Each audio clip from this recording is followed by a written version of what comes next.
ಕಣ್ಣನು ಮುಚ್ಚಿಕೊಡು ಮೂಗಿಗೆ ತಿಳಿಯುವುದು ಉಸಿರು ಕಟ್ಟಿಕೊಡು ಬಾಯಿಗೆ ತಿಳಿಯುವುದು ನಾ ಹೇಗೆ ನೀಡುವುದು ಹತ್ತಿರ ಬಂದು ಕೊಡು ನಾಚಿಕೆಯಾಗುವುದು ನಾಚಿಕೆ ಬಿಟ್ಟು ಕೊಡು ಆತುರ ಹುಟ್ಟುವುದು ನಾ ಹೇಗೆ ನೀಡುವುದು ಕಾಣದ ಮನಸ್ಸನ್ನು ನೀಡುವ ಕಲೆಯನು ಮುತ್ತಲಿಡು ಸಿಹಿ ಮುತ್ತಲಿಡು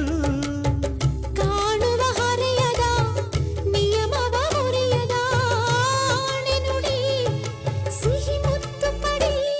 ಏನಾಯಿತು ನನಗೆ ದಿನ ಏನಾಯಿತು ಯಾಕಾಯಿತು ನನಗೆ ತರ ಯಾಕಾಯಿತು ಶ್ರೀರಾಮ